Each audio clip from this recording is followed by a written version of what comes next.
It's the Playhouse Podcast with Kat and JJ. Can't believe it. I missed everything. Missed the show? What am I going to do?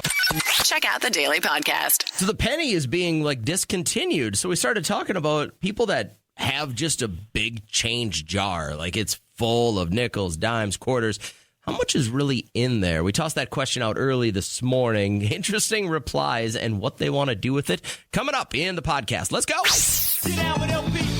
Can you help me? Sit down with LPP. Can you help me? Sit down with LPP. Can you help me? Sit down with LPP. Everybody. We call the segment OPP because it's other people's problems. Hoping you can help out our friend Lisa here. And she had reached out and just said we're in this family dilemma right now. So you want to tell us about what's going on with your daughter? She wants to travel abroad. She wants to go to Germany. And so I actually have family in Germany. My sister's out there.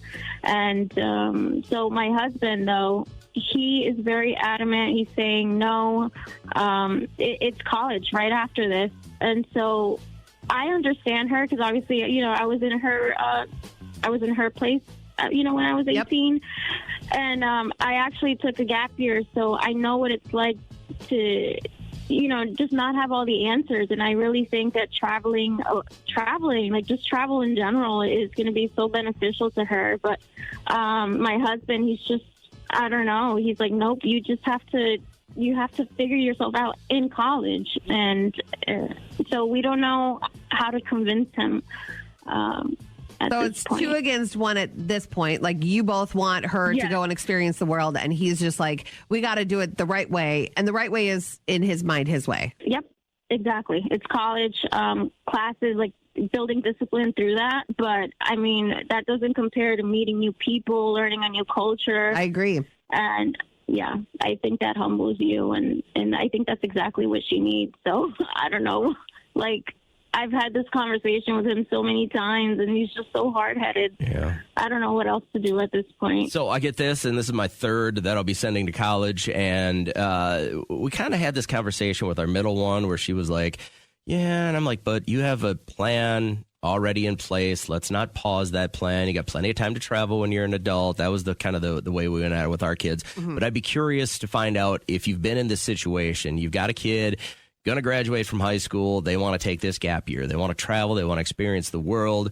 But one of you and husband or wife is just like, no, we got to get to college. I wonder if they could find a happy medium with, while she travels, could she take some random courses online? I'm sure you can, but you're not going to be able to take a full load and still do all this. No, get some of the stuff out of the way. And then when she finds herself, decides what she really wants to do with her life, then.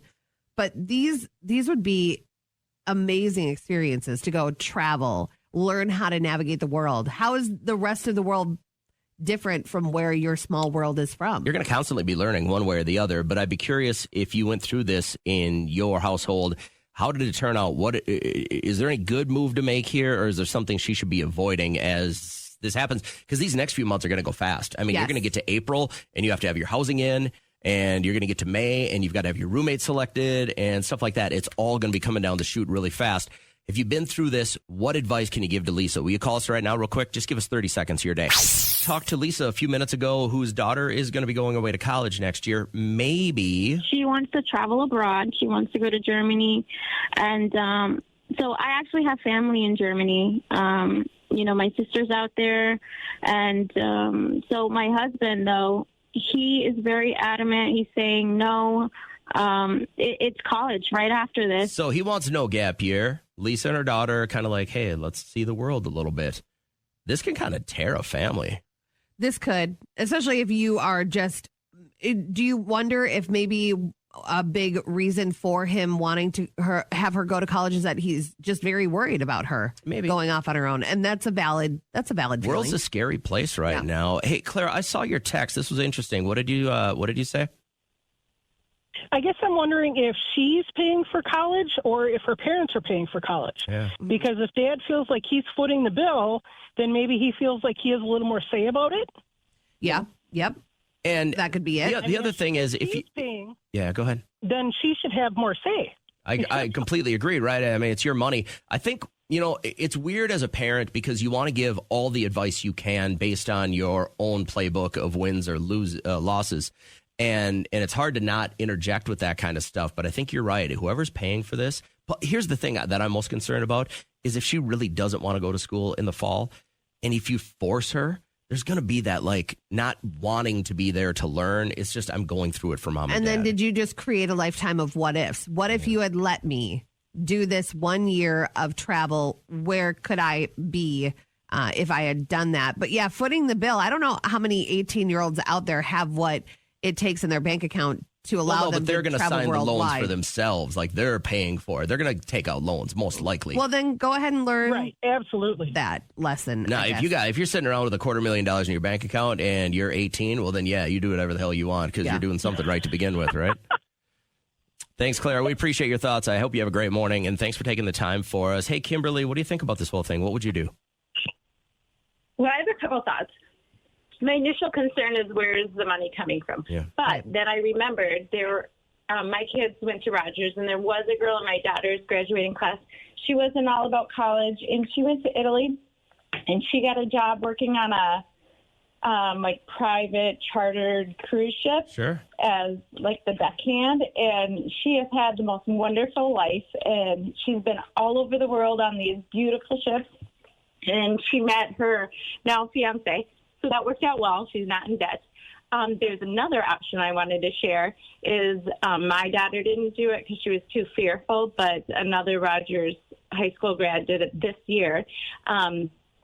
If you study abroad with Florida State University your freshman year in Italy, then the rest of your college at Florida State University is at in-state tuition, which is only $6,000 a year. Oh, wow. Saving over $12,000 a year in out-of-state tuition to go to FSU, which is go Seminoles, the best college ever. A lot of people are looking at this via texting saying, oh, she just wants a year of vacation. But I would say during this year, we need to see some growth, and you need to know that this year will end, and then you're going to have to start the real world. And so why not throughout that year know she's doing something to further her education? I can't imagine she's just going to be laying on the beach for a year, So right? that's what You're going to get a got the job. You're going to feeling, too. experience the culture and stuff. These are great points. Thank you, Kim. I appreciate it.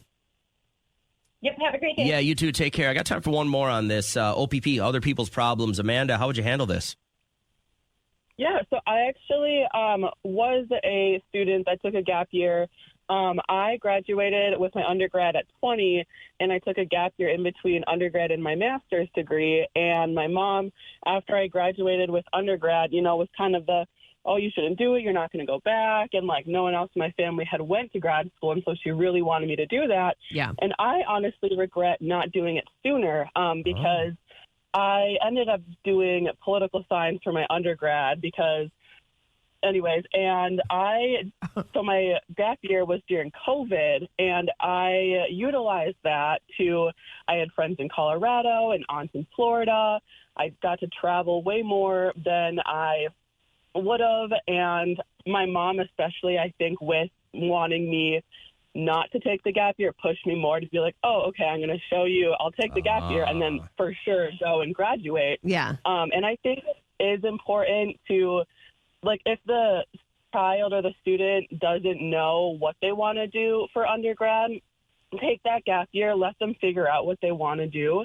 Because myself, I started wanting to do nursing and then this and then that. And I ended up doing political science, but I don't know if that's that's definitely not where I'm going career-wise. And so I think at 18, you have so many decisions you have to make that having a year to just let them explore. And it sounds like she's going to be with family too, so it's not like she's going completely by herself. Well, and I think you hit the nail on the head, not to cut you off, but I think you hit the nail on the head that every parent really thinks that if you take a gap year, you're not going back. They're just using, I think the word gap is no one wants that gap in their life where nothing is happening, but it doesn't have to be that way. You could do a ton in that gap that could lead to a different trajectory and that of year your of life. growth really can kind of hone you in on what you want to do, right? If you're going to spend 4 years in college, you might as well be aiming for what you want to do. So Yeah. I get all this. Good points. Thank you, Amanda. We appreciate it. If you've ever found yourself being legitimately shocked by how much time you're spending on your phone, this may help. So I was reading that there is now the most inconvenient phone case that this neuroscience group has discovered. It's a startup, and they created a 6-pound smartphone case. So it's almost so cumbersome that you're like, I don't even want to pick up my phone unless it's an emergency. People are going to be walking around with one jacked arm. I know. It's to limit. And can you imagine how bad carpal tunnel would be if you had to use all of those bones in your hand? Well, if you have wood flooring and your phone falls, now you got dents in your floor. Yeah. So they just said it's like going to be the way to curb the amount of time that people spend on their screens. People are never going to buy this because where do you put your phone? You're walking out to your car. What do you do with your phone? It's in my purse. Oh, okay. So you want your purse to weigh another 6 pounds? No, I don't. If you're in your pocket, like I'm just thinking about myself at football practice, right? It's in my pocket. I'm not really thinking about it. Yeah. But now I got to run. I know. Now I got an extra 6 pounds on one of my legs. So could this be what humans need to stop looking at screens as, and I mean, I'm talking out of this side. And this side of my mouth is like, oh, I just saw this. I just need another election. That's when I checked out. You did? Yeah. Okay. That was when I really was like conscious about like you're probably on your phone too much. You're looking at too much social media. Uh-huh. And then this last election hit, and everybody without an educated answer had an answer, and it was you didn't know what to believe. And I'm like, I'm out. I spend so little time on socials now. So Teresa had texted because I said, how much screen time do you actually, like what kind of mileage a day? And she said the other day, my 4-year-old actually said, why are you always on your phone? I need to remember to be more present. So if then a we get kid is saying that, we get defensive right away, and we go, "This is how I pay for your food." Yeah, this is how. And most of us probably have some kind of our job that we're doing on it. Whether you're looking at your schedule, whether you're getting emails from your job. I don't think so. I think more often people are just doom scrolling, and watching how orcas orchestrate getting a seal off an ice shield. If you wonder what I look at, I would watch that. It's actually so phenomenal. They get in a together. group, right? They do. Yeah. They're pod, and then they work together, and a group of 8. Do they share that seal then? Come and then I don't know. Because I would think that'd be like one big serve. gulp. Yeah. So, I mean, that's definitely worth watching. But think about this: if there was a giant grocery cart at the end of a Target aisle, and you could work with 8 other people, but one of you got it, you'd take that risk. Yeah, you got a 1 in 8 chance, Doc. Yeah. Anyway. I just wanted to let you know that if being on your phone is kind of an issue and you're hearing people say it all the time, like, why are you always on your phone? Maybe pick up this product. The 6-pound phone case, I don't think is the I don't know answer. what the makeup is. I don't know if it's metal. I don't know if it's just like really heavy plastic. 6 pounds is 6 pounds. It could be feathers. And if it's 6 pounds, I'm not using it. Have you ever been cheated on by somebody and you stayed with them? I watched a movie over the weekend, and it was this girl. She got cheated on by her boyfriend over and over and over again. She would see it happen every single time. She would give him another chance. It was one of those 1990s movies that I watched. Was it something to talk about? What? Have you seen that one? I think it's a Julia Roberts movie. It's something to talk about, and that's where they use that song. Is it Bonnie Raitt's song about it? But whatever the deal is, she's like in town, and all of a sudden sees her husband with another. Oh, yeah, Dennis Quaid. Yeah, and then he gaslights her, makes her seem crazy. Yeah. And no, it wasn't that one, but I've watched that, and it just. But they end up so together sad. at the end of that one, right? I don't remember, but I know that she shows up in her pajamas, and he's out with people that she has hung out with too, and they're all part of it. And yeah, that's devastating. But this girl, she was a young girl, and she just kept like taking him back, and she'd never give a good enough reason for herself. And then finally something clicked in her mind, but it got me thinking like, no. But she moved on and then realized that his life fell apart. And of course that made her happy. But you stayed with a cheater. I'd love to know why. Esteban. Oh, go ahead. Well, I don't know how to explain why I stayed with a cheater. It's kind of weird. It's like, I get it when girls you say, were 21. But we didn't have any kids. We didn't have any assets. We didn't have joint bank accounts. In your head, you probably didn't want to find a new place to live. He was probably buying dinners or something like that. I mean, there was probably all sorts of reasons. You look at it now and they're pretty superficial. Right. But there were probably all sorts of reasons that seemed big at the time that you stayed with him. And Stefan, man, I appreciate you calling right away because I know this isn't easy. And I thanks for holding. You want to tell us what was going on here? Well, it's my marriage. We were together for 2 years when that actually happened. So Okay. obviously when I found out, for me, it was like super painful. It was a disaster. And honestly, it was just the worst thing ever, right? But she was really sorry about it. And that, I mean, I am a sweetheart. I gotta say it like that. You know, I am a sweetheart. So I saw her that she was actually regretting her thing, what she was doing and everything. So I really wanted to try it again. I really wanted to patch things up. I wanted to go to couples therapy. I really wanted to work in the relationship because I didn't want it to give up so quickly on my marriage, right? So I'm hearing a lot of like, I wanted to, but did she want to? Yeah. She agreed all the time with this. And honestly, I was actually seeing that she was cooperating, you know? Everything started going well. We're still together. So, yeah, I just didn't want it to give up on that so quickly. And I noticed that she was changing, Judge. She was actually trying to solve it, you know? Would you say you're happy right now? I am happy. If I'm honest with you, sometimes I still think about it, but it's so much the love that I have for her. So it's been great. Yeah. Okay. Well, there you go.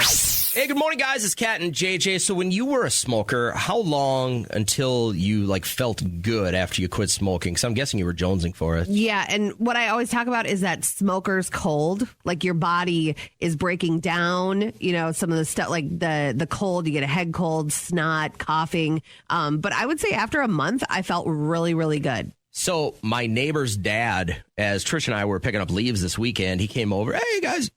How's it going? Well, I talked to him maybe a month ago, and he had chewed tobacco for 30 years. Okay. And I was like, dude, you got to get off this. Eventually, it's going to, rip a hole in your gut. And I was trying to be cool about it, but man, and he's the nicest guy in the world, super helpful.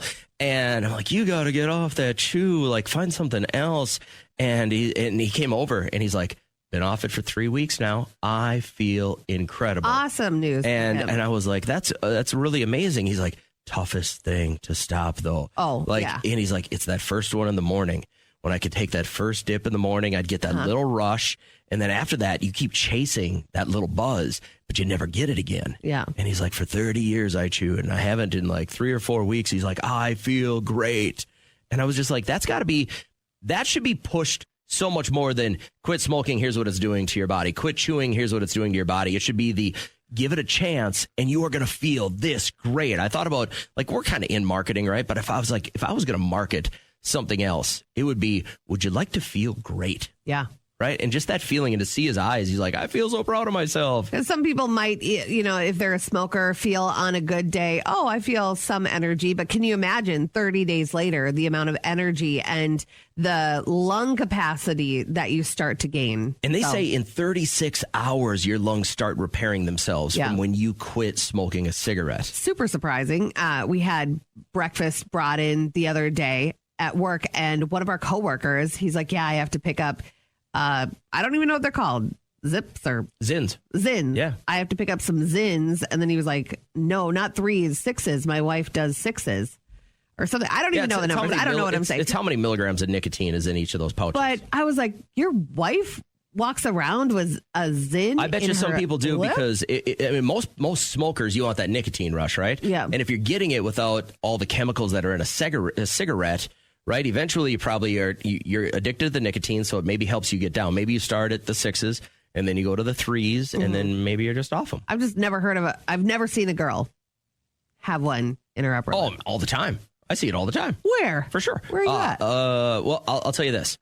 I see it mostly with the athletes I coach, their parents. Okay. I see and it a the lot. moms have probably, them in their probably because mouth? they used to smoke. I'm guessing I would bet with women more than not, it's because they used to smoke. Or you know how many people would say, I only smoke when I drink? Yeah. I would bet it's that. You're gonna go out, you're gonna have a couple of cocktails with your husband or whatever the deal is.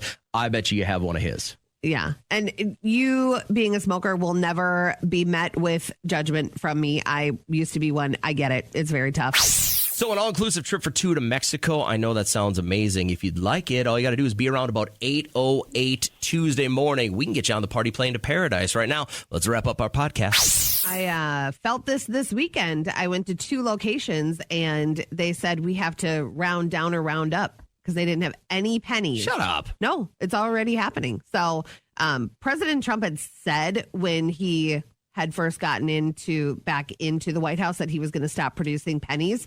And so now, like, there are real implications with this when it comes to businesses running out of pennies. They can't order new pennies.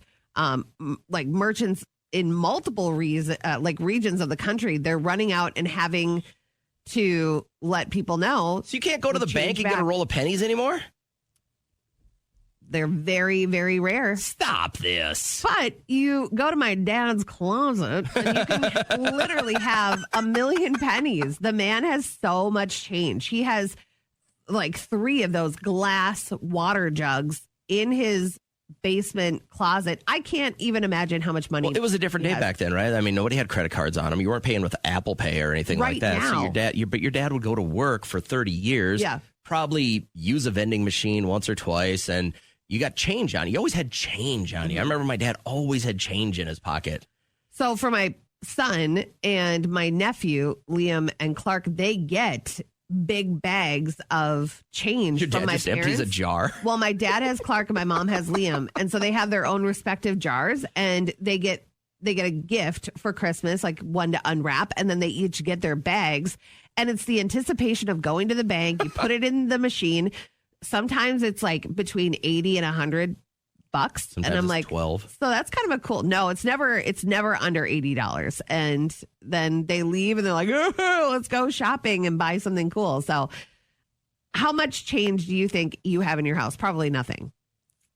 28 cents. 28 cents. Maybe. So you don't have one of those house jars. No, there's probably a couple of nickels or dimes in like the junk drawer. And I do have a drawer that I've got a baggie that when my son has friends over to play poker, if I go out there and play with them every once in a while, I'll just grab a handful of that change. It's mostly quarters and dimes and stuff like that because they don't really play high stakes. But I can't tell you and I have some in my truck in the armrest. I've got a plastic baggie that anytime I get change from something, but I never have cash. I have cash today because my wife was big on a meat raffle this weekend, so we had to have cash. Do you remember who really championed pennies and making sure that you saved your pennies? Kevin Federline back in 2010, right up. Well, I can't believe it didn't work. Popo Zao. And then he was like doing all these interviews and he goes, you guys don't know how important it is to save your pennies. And he like tried to champion that. But now who's laughing? K-Fed. So when you go to the gas station, are those take a penny blue things at the register? Are those going to be take a nickel, take a dimes now? That will be a novelty to have a penny. I think that the places are just going to start rounding up or rounding down. They found that was like the best option to not put yourself in. Well, it'll always have to be a round up. Otherwise, you're not going to be able to, like, if it's 95 cents, you're getting 90 back. Or like if it's 95 cents, then you're getting 10 cents back instead of a nickel. So they'll round down if it's under 95. Why can't you give me just 95? Well, if it's 93 is what I'm saying. Okay. Then you round down. So But that's like, what stores are doing. If you work at a retail place and you got to close out your register and it has to be the exact amount, they're going to have to probably just start okay if working you're that over. into menus. You know, if this is going to be a real thing, getting rid of all pennies, which President Trump had warned us about, and then all of a sudden, like if someone warns you it's going to happen and then it happens, can you really be surprised? No, So right now it is happening. I guess I always just imagined a penny would be around. Hey, Tim, you got one of those jars with just a buttload of change in it? I don't know about a jar, but my stepdad died, and I keep finding these mason jars all over filled with pennies. How much? Where are you finding these? Like dug up? You got to dig them up? No, he's got 2 houses, and they're all over. Every time I go over there, I'm finding another jar of pennies. So what do? You take it into the bank and just cash it out? No, there's silver dimes. There's so you're going through them because there's some money that's worth money there. Oh, yeah. Yeah. And how much do you think you get in a mason jar? You open up that jar and you eventually count it out. I mean, what do you get, like $10 in a mason jar?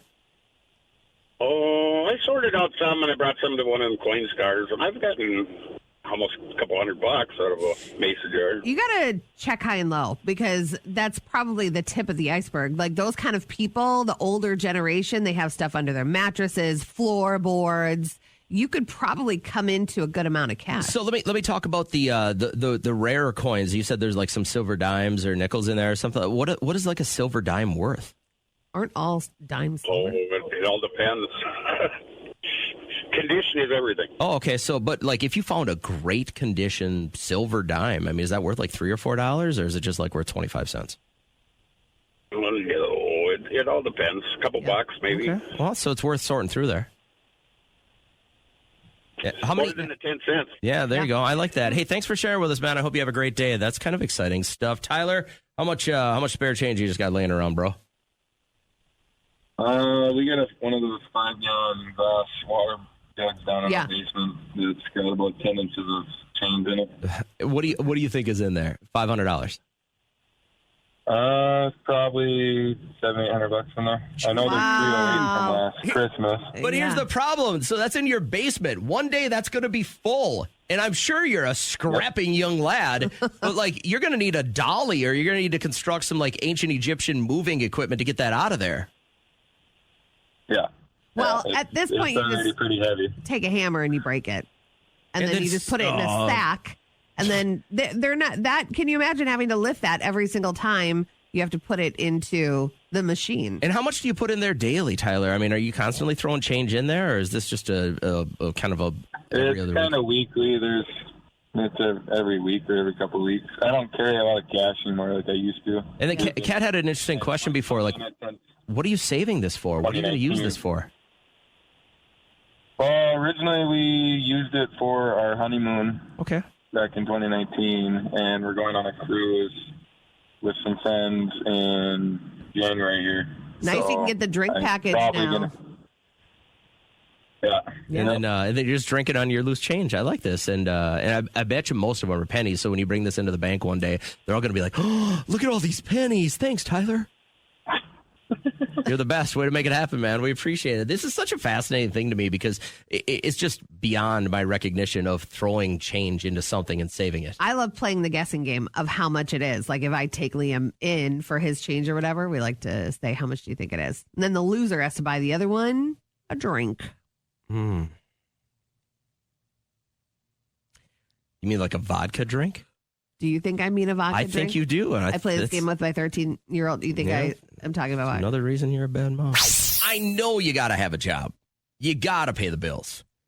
But you find folks at the Butterball Hotline that take not only the prank calls, but the stupid questions every year. You're up here for me. You're at the top of the list of people who I think I could trust in a really, really bad situation to not freak out. I wonder, obviously they have the immediate answer as to how to make the perfect turkey, but what is their qualifications? Because I could just read it off of Google to somebody that would call me. I'm sure they just punch it into a database and it gives you the best answer. You could probably do it at home. But I thought for a solid month, you are going to be getting the most stupid questions in humanity. It's a turkey, thawed out, cook it for a long time. You're good to go. Yeah. The deep frying is just, you're taking that risk into your own hands. That is a very dangerous one. You want to be far away from any structure. It's the tastiest, though. That's what I hear. It's the bestest. Mine's I'm pretty good. I'm this close to going out and getting one today just because I didn't realize we were hosting Thanksgiving. And then my wife had said so, and I'm like, oh, I'm going to go get one. On Friday, I got everything I needed but the turkey. So I'm going to wait. I wanted to know if you've ever worked in customer service or just a job where you were peppered with horrible, stupid questions. The closest I ever came was when I worked at a Haagen-Dazs shop when I was a junior in college, and we would have people coming in asking, are any of these low calorie? And I'm like, it's Haagen-Dazs. Like, you come there to splurge. Like, you don't count calories if you're getting 3 scoops of pralines and cream. I bet if you went to Haagen-Dazs today, though, they would have the calorie count I'm next sure they to it. do. They have to I'm sure now. they do. I wanted to bring Emily onto the show. You had a dumb question situation for us? Oh, my goodness. So I worked at a home improvement company for a really long time. And the biggest question that I got from this lady, and it has always stuck with me, is she asked if our windows had glass in them. I was like, what was the other can you option? explain that question to me? She's like, not the frame, but like, do you guys have like glass panels in them? I know some windows don't have those. And I'm like, I don't think you can constitute it as a window if it doesn't have glass. Isn't that the whole point of a window? She goes, no, like the ones that are in the front of your house that let you into the house. I'm like, those are doors. She's like, yeah, but she goes, aren't those the same? And I'm like, no, they're kind of different, unfortunately. She's like, oh, so a window's going to have glass. I said, yes. She goes, so can I put that on my front door? I said, we can give you a screen door that would have glass and you could look out. She goes, oh, yeah, that's what I want. That's what I wanted, right? So, but could it be glass or could it be like a different type of like paint? a plexiglass or whatever, but I think it was clear that she was looking for something to see through. Yeah, okay. Like, I mean, you could have like a storm glass or something like that. Again, hit us up. I just want to know, as a customer service person, you've worked, you go in, you punch in, you're just trying to help somebody, and then they got the dumbest question for you. Jackie, you're up. Okay, so probably like 10, 12 years ago, I was working at Kohl's, and I worked in their customer service department, and we were told basically anything can be returned for at least store credit. If they have a receipt with it, even better, they'll get their full money's worth, even if it's been used. And one time, a lady brought in a bag of underwear, all were used. No. And we gave her all of the money back because she had her receipt. Bingo. So gross. That was probably the worst of the worst that I saw, I guess. How could that even go through your mind that you're like, I wore all of these intimately? You never wore anything and took it back? Not underwear. No. But you've done it with shirts or pants or something, right? Mind your business. Yeah. Mind your business. They call this the evolution of the Trisha. At one point, she was banned from Target because she had returned so many things that weren't Target items. But then she had you start to return. Yeah, right. Then I had to go back in, and now they got my license on file. So you work customer service. You got that dumbass question you want to share with us? I'd love to hear from you. Took a drastic turn yesterday. My God, the NFL did bad things for me yesterday. Every single bet I put down dumped. I lost $140 yesterday. The amount of children at the party yesterday that were between the ages of 11 and 13 that had money on that game was a lot. I had 27 cents when I was 11 years old, and I held that close to me. They're all like, oh, that play just got me $25. I'm like, oh my gosh, where are you getting all this money? I do have $100 coming in from one of the managers of our football team. And I feel bad about taking money off an 18-year-old kid, but he bet that the Blue Jays were going to win. I put $100 on it. We're looking for that to pay out. You might be teaching him a pretty good lesson here. Yeah, right. I mean, I didn't tell him to gamble. One thing I did Saturday, I forgot to mention, my wife and I took 10 pickup truck loads of leaves to the compost. Yeah. And so what I did is I had gotten them all together in a bunch of big, and then we just went out there with snow shovels and shoveled them into the back of the truck, threw the topper back on, and then or the tonneau cover on, and then took them to the dump. And we're scraping them out with shovels. Everyone else has got pitchforks, rakes. There's us with snow shovels. That's actually smarter. It worked way better. And I can't. And then I come home and I look around. I'm like, there's still leaves everywhere. Like, you can't beat them. You can't get ahead of it. It's almost silly to do it right now. So you really have to wait till mid-November. Well, it's too late then. There's going to be snow on the ground. They're going to be hard to get up and everything like that. But my wife goes, we got to get rid of some of these trees. And I'm like, wait, they're all mature, nice, huge oak trees in our yard. Yeah. And she's like, I never liked the shade anyways. I'm like, have you ever said anything I've never that liked silly? the nature I'm like, anyway. I've never liked shade anyways. I get that sunshine feels good and everything like that. But like, you need some shade. Yeah. Like the critters need some shade. How about and I said, well, there's been hot days where I've been working outside that it's nice to go under a tree for 5 minutes and have a glass of water. And she's just like, I've never liked the I've never liked the shade. So went to do that grand opening at a spa in town, and I get out of my car. I'm making sure that I have everything in my purse. And then I go to close my door. Unlike any other time I've ever closed my door, I've never put my entire thumb into the door. Oh. Look at that. Look at that guy. Oh. Yeah, that's just the start of it. I feel like and so I've given birth. I've had so many surgeries. Okay, I had a C-section, but I've had so many surgeries. I've had things happen to my body where I would say they were pretty painful. But when that happened, there was a listener waiting for the grand opening to open. And she was in the van next to me. I didn't realize somebody was there. and I threw my head back and I screamed the F word. And I had my thumb in between my legs. You know how you're like, oh my God. And I felt like I was going to throw up. I've never felt that pain in my entire life. And I had to open the door to get it out. I couldn't yank my, it was so bad. And I just walk in and I'm like, you're too old to cry. You're too old to cry. Don't cry, don't cry, don't cry. And I just said, she gets out. She goes, are you okay? And I'm like, I'm totally good. And for some reason, she said, I have an ice pack in my car. What a mom. I know. Just prepared. I said, you are fantastic. And it was up the rest of the day from there, thankfully. But this is it hurts bad. That's on the verge of almost losing your fingernail. This is, I don't want to be that. What if I turn into my mom and then they have to paint a skin square on my... That's a thing. You lose your nail and it never comes back. You know what you are? It's like in Star Wars where you take over your dad's thing and oh my gosh, you are... I mean, I've seen you make an epic transformation into your mom over the last about 10 years. Yeah. But what if this is the coup de grace? This is where you finally become Jennifer. Where I lose an entire nail. Gross. Oh, and I saw her on Sunday at my grandma's. She goes, look, I got my toes done. And I'm like, great. It's always the same burgundy color, but so I just gotta wonder what those ladies You're think. going to go into the nail place. First off, you're not going to be able to understand what they're saying because you don't speak 19 languages. They're going to make fun of your thumbnail being there. They'll say, what's wrong with this girl? So this is what I need this morning. You've heard the story now. Kat's about to lose a thumbnail because she slammed it in a car door. What if she does lose the nail and it doesn't come back? What's the appropriate nickname we use for her from now on?